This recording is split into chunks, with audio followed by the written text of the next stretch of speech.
Imagina estar atrapado en una ciudad bajo asedio, donde cada calle y edificio se convierte en un campo de batalla. Mariupol, una ciudad portuaria crucial, fue el epicentro de una de las luchas más feroces de la invasión rusa a Ucrania. Desde los desesperados intentos de evacuación hasta la incansable defensa en la planta siderúrgica de Azovstal, cada momento de resistencia dejó una marca imborrable. A lo largo de este recorrido exploraremos los momentos clave, las fuerzas involucradas y los eventos que transformaron esta batalla en un símbolo de sacrificio y valentía. Número 1. La batalla de Mariupol.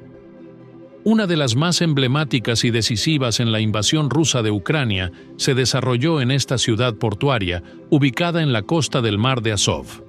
Este conflicto no solo simbolizó la resistencia del pueblo ucraniano ante una maquinaria militar rusa superior, sino que también sirvió como un punto de inflexión estratégico en la guerra.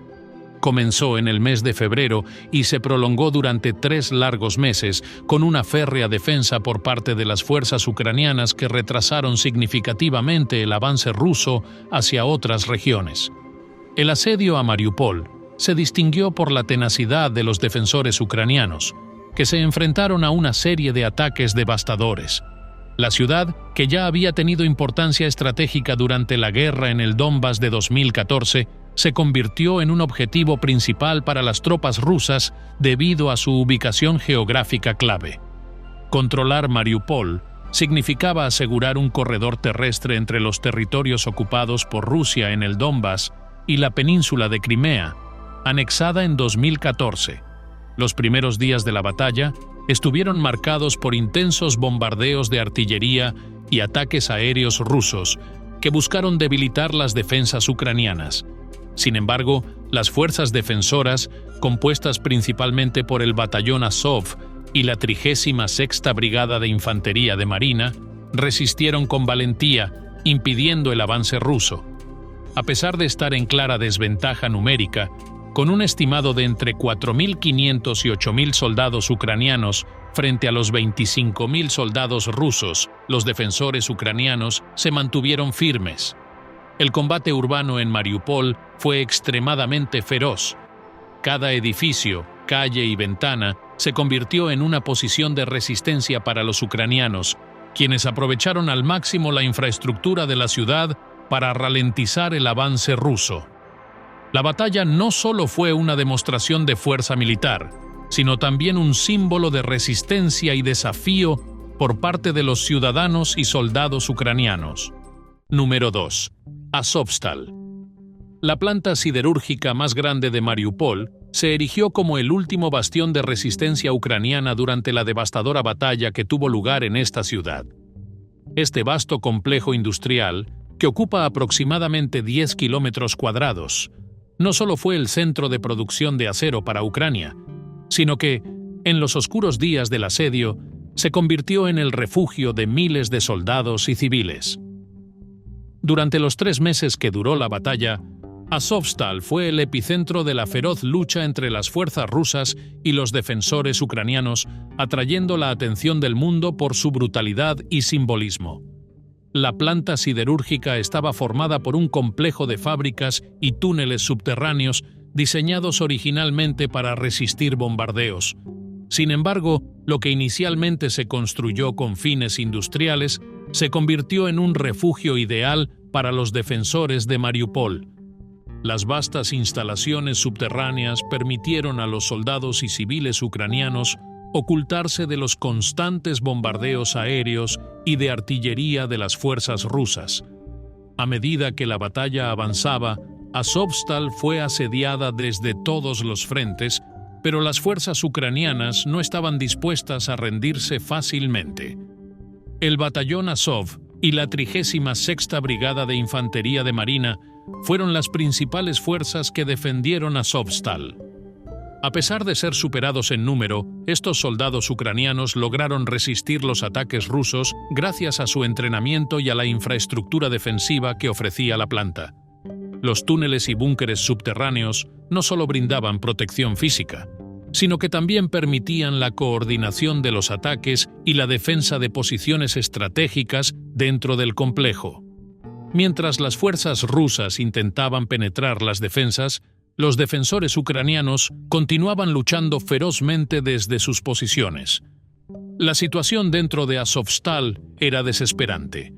Miles de civiles, incluidos mujeres y niños, se refugiaron en los sótanos y búnkeres de la planta para escapar de los bombardeos. La falta de suministros, alimentos y medicamentos hizo que la vida dentro del complejo se volviera cada vez más difícil con el paso de los días. A pesar de los esfuerzos de las fuerzas ucranianas para evacuar a los civiles mediante corredores humanitarios, muchos de ellos quedaron atrapados en medio del fuego cruzado. Los bombardeos rusos no se detuvieron durante semanas. A medida que la planta siderúrgica se mantenía firme, las fuerzas rusas intensificaron sus ataques, utilizando incluso bombas revientabúnkeres en un intento de destruir las instalaciones subterráneas. A pesar de los ataques aéreos y de artillería, los defensores ucranianos continuaron luchando, negándose a rendirse ante un enemigo que les superaba ampliamente en número y poderío militar.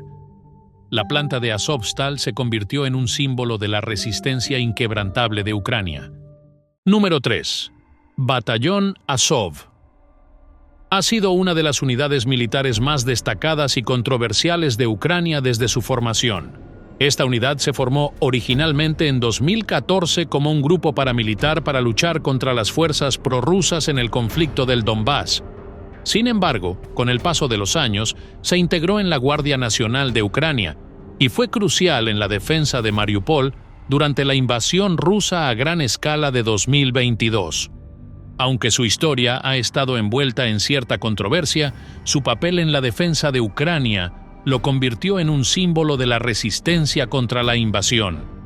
El batallón Azov se distingue por su formación altamente especializada y su entrenamiento según la doctrina de la OTAN, lo que le otorgó una capacidad táctica superior a muchas otras unidades. Desde sus inicios, se especializó en operaciones de combate urbano y defensa estratégica, habilidades que serían puestas a prueba durante la batalla de Mariupol. Esta unidad estuvo compuesta inicialmente por voluntarios, muchos de los cuales eran civiles sin experiencia militar, pero con un fuerte sentido de patriotismo y una voluntad inquebrantable de defender su país. Cuando comenzó la invasión rusa a gran escala en febrero de 2022, el batallón Azov fue asignado a la defensa de Mariupol, una ciudad clave por su ubicación estratégica en la costa del mar de Azov.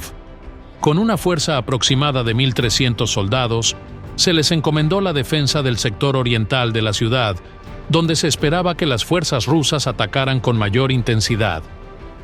Desde el primer día de la batalla, el batallón Azov fue sometido a intensos bombardeos y ataques aéreos, pero su capacidad de maniobra y su entrenamiento les permitió resistir. A lo largo del conflicto, el batallón Azov mostró una gran adaptabilidad, tomando el mando de la coordinación de la defensa de la ciudad cuando otras unidades ucranianas sufrieron grandes pérdidas. Su experiencia en combate urbano fue clave para frenar el avance ruso, utilizando edificios destruidos y escombros como posiciones de defensa. Además, su liderazgo descentralizado les permitió operar de manera efectiva incluso cuando las líneas de comunicación se cortaban, lo que les otorgaba una flexibilidad táctica que sorprendió a las fuerzas rusas. A pesar de estar rodeados por tropas rusas y prorrusas mucho más numerosas, el batallón Azov siguió resistiendo con una determinación feroz. Las fuerzas rusas, frustradas por la capacidad de resistencia del batallón, intensificaron los ataques contra sus posiciones, pero los soldados de Azov no cedieron. Sus defensas en la planta siderúrgica de Azovstal fueron un punto culminante de su lucha, ya que se enfrentaron a continuos bombardeos y asaltos directos. Los túneles subterráneos de la planta proporcionaron refugio y posiciones desde las cuales los soldados de Azov continuaron combatiendo, a pesar de la escasez de suministros y las heridas. Número 4. 36ª Brigada de Infantería de Marina. Ha sido uno de los pilares fundamentales en la defensa de Mariupol durante la invasión rusa en 2022. Esta brigada, formada por unos 1.800 soldados altamente capacitados, se unió a otras fuerzas ucranianas como el batallón Azov en la resistencia a los intensos ataques rusos en esta ciudad costera. A lo largo de los meses de asedio, la brigada demostró su destreza en combate y su lealtad incuestionable a la defensa de la soberanía ucraniana. La 36ª Brigada de Infantería de Marina, con sede en Mykolaiv, se especializa en operaciones anfibias y defensa terrestre, siendo parte de las fuerzas de élite de Ucrania. Durante los primeros días de la invasión rusa a gran escala en febrero de 2022, la brigada fue desplegada en Mariupol, una ciudad clave debido a su posición estratégica en la costa del Mar de Azov. Esta ubicación se consideraba vital para Rusia, ya que Mariupol conectaba el Donbass con la península de Crimea, anexada por Rusia en 2014. Desde el primer día del asalto, la brigada fue puesta a prueba por los continuos bombardeos de artillería y ataques aéreos rusos. La unidad se encontraba en desventaja numérica, ya que las fuerzas rusas que atacaban la ciudad superaban ampliamente a los defensores. Sin embargo, la experiencia y el entrenamiento de los soldados de la 36ª Brigada les permitieron resistir y mantener posiciones clave en el sector sur de Mariupol, impidiendo que los rusos tomaran la ciudad en las primeras semanas del conflicto. Uno de los momentos más críticos para la brigada ocurrió cuando las fuerzas rusas, apoyadas por tanques y artillería pesada, lanzaron un ataque terrestre masivo contra las defensas ucranianas. A pesar de estar al borde del colapso debido a la superioridad numérica rusa, la brigada se mantuvo firme y logró repeler varios ataques. Sin embargo, con el paso del tiempo, la situación se volvió cada vez más desesperada, ya que las líneas de suministro de la brigada fueron cortadas, lo que dificultaba el acceso a municiones y alimentos. A medida que la batalla avanzaba, la 36ª Brigada de Infantería de Marina se replegó hacia el sector industrial de Mariupol, uniéndose a las fuerzas del batallón Azov en la defensa de la planta siderúrgica de Azovstal. En este punto, la brigada enfrentó una de las luchas más duras de toda la guerra, ya que las fuerzas rusas intensificaron sus bombardeos y ataques aéreos sobre las posiciones ucranianas. La planta siderúrgica se convirtió en el último refugio para muchos de los soldados de la brigada, que resistieron hasta el final a pesar de las condiciones extremas. Durante el asedio de Azovstal, los soldados de la brigada continuaron luchando con valentía, aunque sus recursos eran cada vez más limitados. La falta de suministros, combinada con las bajas crecientes, hizo que la situación se volviera insostenible. A pesar de los constantes bombardeos rusos, la brigada logró mantenerse firme durante casi 3 meses, ganando tiempo valioso para las fuerzas ucranianas en otros frentes de batalla. Número 5. Columna rusa. Durante la invasión rusa a Ucrania, la llamada columna rusa fue una de las estrategias más utilizadas por las Fuerzas Armadas rusas para avanzar en territorio ucraniano. Esta táctica consistía en desplegar grandes formaciones de tropas, tanques, vehículos blindados y artillería, organizados en largas columnas que avanzaban rápidamente hacia sus objetivos. En el caso de la batalla de Mariupol, la columna rusa jugó un papel fundamental en el asedio de la ciudad, ya que permitió a las fuerzas rusas movilizar a miles de soldados y equipo pesado hacia el frente de batalla de forma eficiente. La columna rusa que asedió Mariupol estaba compuesta por alrededor de 25.000 soldados, provenientes de diversas brigadas y divisiones militares. Entre estas unidades se encontraban la 150ª División de Fusileros Motorizados y la 83ª Brigada de Asalto Aéreo, ambas conocidas por su experiencia en combate. Esta fuerza de combate, masiva en comparación con los defensores ucranianos, fue enviada con el objetivo de tomar Mariupol rápidamente, asegurando el control de la ciudad y garantizando un corredor terrestre hacia la península de Crimea.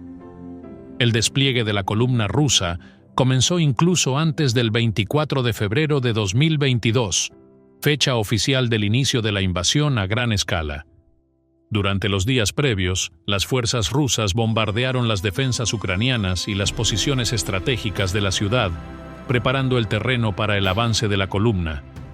El 24 de febrero, La columna se movilizó en masa, con tanques, artillería y tropas avanzando desde varias direcciones, principalmente desde el este y el norte, con el objetivo de rodear Mariupol. El avance inicial de la columna rusa fue extremadamente rápido. Las fuerzas rusas mejor equipadas y con superioridad numérica comenzaron a avanzar hacia las posiciones ucranianas que estaban defendidas por el batallón Azov y la 36ª Brigada de Infantería de Marina. Sin embargo, los defensores ucranianos lograron resistir los primeros embates, utilizando su conocimiento del terreno y su experiencia en combate urbano para ralentizar el avance ruso.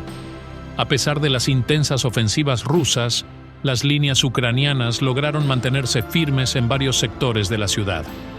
A medida que la batalla se intensificaba, la columna rusa continuó avanzando, aunque a un ritmo mucho más lento de lo que se esperaba. Los defensores ucranianos, a pesar de estar en clara desventaja, lograron infligir grandes bajas a la columna rusa.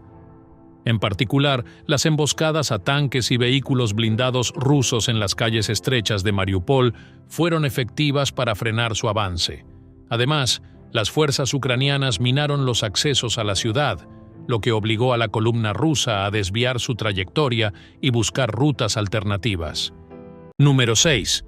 Crisis humanitaria en Mariupol. A medida que la batalla por Mariupol se intensificaba, la población civil de la ciudad comenzó a enfrentar una de las peores crisis humanitarias de la guerra. La ciudad, que antes de la invasión rusa contaba con cerca de 500,000 de habitantes, se convirtió en un campo de batalla devastado por bombardeos incesantes y ataques aéreos. La infraestructura civil quedó en ruinas, y los servicios básicos, como el suministro de agua, electricidad y alimentos, se interrumpieron por completo, lo que agravó aún más la situación de los habitantes atrapados. Desde los primeros días del conflicto, los civiles quedaron atrapados en un escenario de guerra sin precedentes. Muchos de ellos buscaron refugio en los sótanos de sus edificios o en instalaciones subterráneas como la planta siderúrgica de Azovstal, con la esperanza de escapar de los ataques aéreos. Sin embargo, las condiciones dentro de la ciudad se deterioraron rápidamente. Los bombardeos destruyeron miles de hogares y los suministros de agua potable se cortaron, lo que obligó a los residentes a recurrir a fuentes de agua no seguras, aumentando el riesgo de enfermedades. La falta de alimentos y medicinas se convirtió en uno de los mayores problemas para los civiles en Mariupol. A medida que la ciudad quedaba completamente rodeada por las fuerzas rusas, las líneas de suministro se cortaron, lo que provocó una escasez extrema de recursos. Los residentes se vieron obligados a racionar los pocos alimentos que quedaban, y los hospitales, ya desbordados por la cantidad de heridos, pronto se quedaron sin medicamentos esenciales. Los bombardeos también destruyeron muchas de las instalaciones médicas, dejando a los médicos y enfermeras con recursos mínimos para tratar a los heridos. El frío del invierno y la falta de calefacción agravaron aún más la situación de los civiles atrapados. En muchos casos, las familias enteras se vieron obligadas a vivir en condiciones insalubres, sin acceso a servicios básicos y expuestas a las bajas temperaturas. A medida que la batalla avanzaba, la desesperación aumentaba entre los residentes, quienes buscaban desesperadamente una forma de escapar de la ciudad. Sin embargo, los esfuerzos por establecer corredores humanitarios fueron frustrados repetidamente por los continuos bombardeos rusos. Uno de los momentos más críticos de la crisis humanitaria ocurrió a principios de marzo, cuando las partes en conflicto acordaron un alto el fuego temporal para permitir la evacuación de los civiles. Sin embargo, el alto el fuego se rompió rápidamente y los corredores humanitarios destinados a sacar a las personas de la ciudad se convirtieron en zonas de peligro debido a los ataques de artillería. Aunque algunas personas lograron escapar en vehículos particulares, la mayoría de los residentes permanecieron atrapados dentro de Mariupol, enfrentando una situación cada vez más desesperada. A mediados de marzo, el número de muertos civiles superaba las 2,000 personas, y la cifra seguía aumentando a medida que los bombardeos continuaban. Los cuerpos de los fallecidos se acumulaban en las calles, ya que los servicios de emergencia no podían operar en medio del fuego cruzado. La destrucción generalizada también afectó los sistemas de comunicación, lo que dificultó que los residentes pidieran ayuda o se mantuvieran en contacto con familiares fuera de la ciudad. Número 7. Bombardeo del teatro de Mariupol. Es uno de los eventos más trágicos y devastadores ocurridos durante la invasión rusa de Ucrania en 2022. Este ataque, que tuvo lugar en marzo, fue uno de los puntos culminantes de la crisis humanitaria que vivió la ciudad sitiada. El teatro, que hasta entonces había sido un refugio para miles de civiles, se convirtió en el objetivo de un bombardeo que provocó la muerte de cientos de personas, incluidos niños. Este evento no solo conmocionó a Ucrania, sino que también atrajo la atención y condena de la comunidad internacional, que lo calificó como un posible crimen de guerra. El teatro de Mariupol, ubicado en el centro de la ciudad, había sido convertido en un refugio improvisado por los residentes que huían de los constantes bombardeos rusos. La estructura del edificio, con sus amplios sótanos y su ubicación relativamente protegida, lo hacía un lugar ideal para que las familias se resguardaran de los ataques aéreos y de artillería. Según estimaciones, más de 1,000 personas se encontraban refugiadas en el teatro en el momento del ataque, muchas de ellas mujeres, niños y ancianos. Antes del bombardeo, los habitantes de Mariupol intentaron hacer visible el hecho de que el teatro estaba lleno de civiles. En un esfuerzo desesperado por evitar que el edificio fuera atacado, pintaron la palabra niños en grandes letras blancas sobre el suelo, visible desde el aire. Sin embargo, este gesto no detuvo a las fuerzas rusas. El 16 de marzo, el teatro fue bombardeado y gran parte del edificio quedó destruido. Las imágenes del teatro en ruinas, con el cartel de niños aún visible entre los escombros, se convirtieron en un símbolo del horror y la brutalidad de la guerra. El impacto del bombardeo fue devastador. Las paredes del teatro colapsaron, enterrando a cientos de personas bajo los escombros. Los sobrevivientes describieron escenas de caos y terror, con niños atrapados entre los restos del edificio y adultos luchando por liberar a sus seres queridos. Aunque algunos lograron escapar de los sótanos antes de que el edificio colapsara por completo, muchas personas quedaron atrapadas. El número exacto de víctimas sigue siendo incierto, pero se estima que alrededor de 600 personas murieron en el ataque, según una investigación realizada por la agencia de noticias Associated Press. El teatro de Mariupol no solo era un refugio para los civiles, sino también un símbolo de esperanza en medio del asedio. Para muchos de los que se encontraban allí, era el único lugar seguro en una ciudad devastada por la guerra. La destrucción del teatro marcó un punto de inflexión en la crisis humanitaria de Mariupol, y la magnitud de la tragedia resonó en todo el mundo. La comunidad internacional condenó rápidamente el ataque y muchas organizaciones de derechos humanos lo calificaron como un crimen de guerra. A pesar de las denuncias y la condena internacional, las fuerzas rusas negaron haber atacado deliberadamente el teatro. Sin embargo, las pruebas y testimonios de los sobrevivientes sugieren lo contrario. El bombardeo del teatro de Mariupol es solo uno de los muchos ejemplos de cómo la población civil quedó atrapada en el fuego cruzado de la guerra, sin acceso a ayuda humanitaria ni a un refugio seguro. Número 8. Evacuaciones y deportaciones. En medio del devastador asedio de Mariupol durante la invasión rusa, uno de los temas más sensibles y desgarradores fue la evacuación y deportación de miles de civiles ucranianos.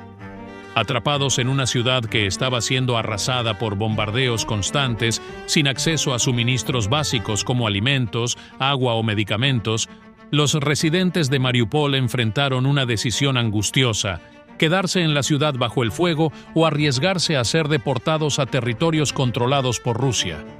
Las historias de evacuaciones frustradas, deportaciones forzadas y familias separadas marcaron uno de los capítulos más oscuros de la guerra.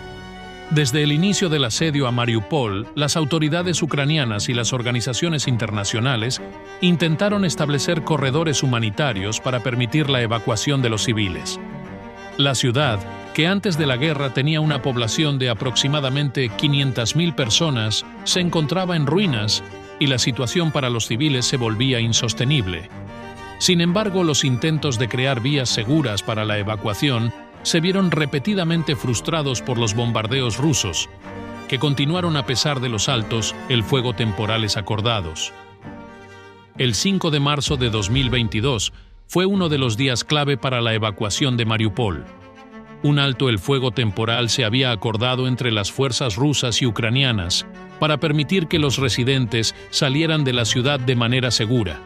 Sin embargo, este alto el fuego fue roto cuando las tropas rusas reanudaron los bombardeos en las rutas designadas para la evacuación. A pesar de este contratiempo, algunas personas lograron escapar en vehículos particulares, pero miles de personas quedaron atrapadas en la ciudad. A medida que la situación empeoraba, las autoridades ucranianas denunciaron que las fuerzas rusas estaban deportando a civiles de Mariupol a territorios controlados por Rusia o a la misma Federación Rusa. Según informes, muchos de estos civiles fueron trasladados contra su voluntad a campos de filtración, donde eran interrogados y examinados antes de ser enviados a diferentes regiones bajo control ruso. Entre los deportados había miles de niños, lo que generó una gran preocupación internacional y llevó a que se acusara a Rusia de crímenes de guerra, en particular por la deportación forzosa de menores. La deportación de niños fue uno de los aspectos más controvertidos de esta crisis humanitaria. Las autoridades ucranianas afirmaron que miles de menores fueron separados de sus familias y trasladados a Rusia, donde supuestamente algunos fueron dados en adopción. Este acto fue ampliamente condenado por la comunidad internacional, que lo calificó como una violación del derecho internacional y un crimen de guerra. La Corte Penal Internacional emitió acusaciones formales contra los líderes rusos involucrados en estas deportaciones, lo que añadió presión a Rusia en el ámbito diplomático. Por otro lado, muchos civiles se enfrentaron a una situación desesperada en la que no tenían más opción que aceptar la evacuación ofrecida por las fuerzas rusas. La falta de alimentos y la constante amenaza de bombardeos forzaron a miles de personas a abandonar la ciudad y ser trasladadas a zonas bajo control ruso. Algunos de estos civiles expresaron más tarde su frustración por haber sido engañados o forzados a trasladarse a territorios controlados por el enemigo, sin la posibilidad de regresar a sus hogares en Ucrania. Número 9. Operación Corredor Aéreo. En medio de la feroz batalla por Mariupol, la Operación Corredor Aéreo surgió como una de las misiones más audaces y cruciales llevadas a cabo por las fuerzas ucranianas. Mientras la ciudad era bombardeada sin piedad y las líneas de suministro estaban completamente cortadas, las fuerzas ucranianas enfrentaban un dilema crítico: ¿cómo proporcionar asistencia vital a los defensores y civiles atrapados dentro de la ciudad? La respuesta fue una arriesgada serie de vuelos en helicópteros, volando bajo el radar y enfrentando enormes riesgos para entregar suministros, medicinas y evacuar a los heridos. La Operación Corredor Aéreo fue planificada y ejecutada por la inteligencia militar ucraniana, con el objetivo de mantener vivo el espíritu de lucha de las fuerzas defensoras en Mariupol, particularmente en el bastión de resistencia de Azovstal. Esta planta siderúrgica se había convertido en el último refugio de los combatientes ucranianos, así como de muchos civiles, quienes luchaban por sobrevivir en medio del asedio. Las condiciones dentro de la ciudad eran desesperantes, y el único acceso posible para suministros era por aire, dada la intensa vigilancia y control ruso sobre las rutas terrestres. El primer vuelo de la operación despegó el 21 de marzo de 2022. Los helicópteros MI volaron a altitudes extremadamente bajas, en algunos casos a nivel del suelo, para evitar ser detectados por los sistemas de defensa aérea rusos.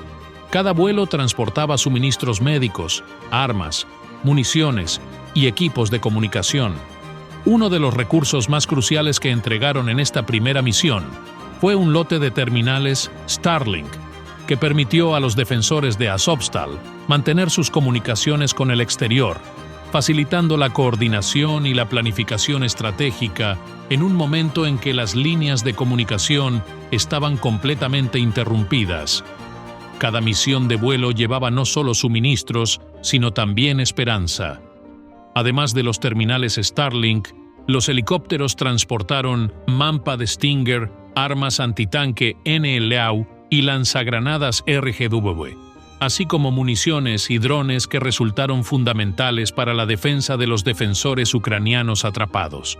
En total, se llevaron a cabo 7 misiones exitosas en las que 16 helicópteros volaron hacia Mariupol, transportando un total de 30 toneladas de carga vital para los defensores. Uno de los aspectos más peligrosos y vitales de la Operación Corredor Aéreo fue la evacuación de soldados heridos. Los helicópteros no solo llevaron suministros, sino que también se encargaron de evacuar a aquellos combatientes que se encontraban gravemente heridos y necesitaban atención médica urgente. En uno de los vuelos, 64 soldados fueron evacuados a territorio controlado por Ucrania, una tarea extremadamente riesgosa, ya que los helicópteros estaban en constante peligro de ser derribados por las fuerzas rusas. A pesar del éxito inicial, una de las misiones resultó en una tragedia cuando un helicóptero fue derribado, lo que provocó la muerte de 23 soldados ucranianos. Número 10. Rendición en Azovstal. Después de casi 3 meses de feroz resistencia, la planta siderúrgica de Azovstal en Mariupol, símbolo de la lucha ucraniana durante la invasión rusa, fue escenario de una de las rendiciones más emotivas y desgarradoras de la guerra. Los defensores de Azovstal, compuestos principalmente por el batallón Azov, la 36ª Brigada de Infantería de Marina y algunos civiles, habían luchado incansablemente para resistir el asedio ruso. Sin embargo, el 16 de mayo de 2022, tras semanas de bombardeos constantes, hambre y falta de suministros, se vieron obligados a rendirse. Azovstal, con su vasto sistema de búnkeres y túneles subterráneos, se había convertido en el último refugio de los defensores de Mariupol y de cientos de civiles que buscaban escapar de los bombardeos. Las condiciones dentro del complejo eran extremas. Los defensores resistieron durante semanas sin acceso adecuado a alimentos, agua potable ni medicinas, mientras las fuerzas rusas bombardeaban el lugar día y noche con artillería pesada, ataques aéreos y bombas revientabúnkeres.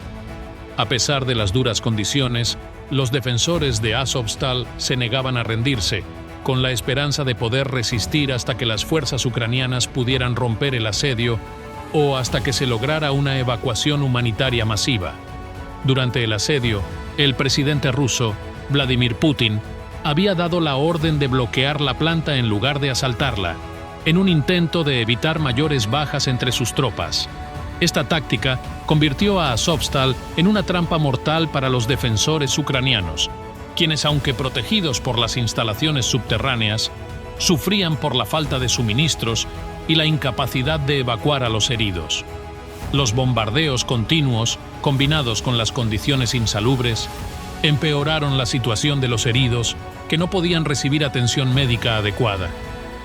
La rendición fue un proceso lento y doloroso que comenzó después de que las autoridades ucranianas negociaran un acuerdo con Rusia para permitir la evacuación de los soldados heridos y algunos civiles. A medida que la situación dentro de la planta se volvía cada vez más desesperada, los líderes ucranianos y los comandantes en el terreno tomaron la difícil decisión de rendirse para salvar las vidas de los combatientes restantes. El 16 de mayo, los primeros grupos de soldados ucranianos comenzaron a abandonar Azovstal, entregándose a las fuerzas rusas.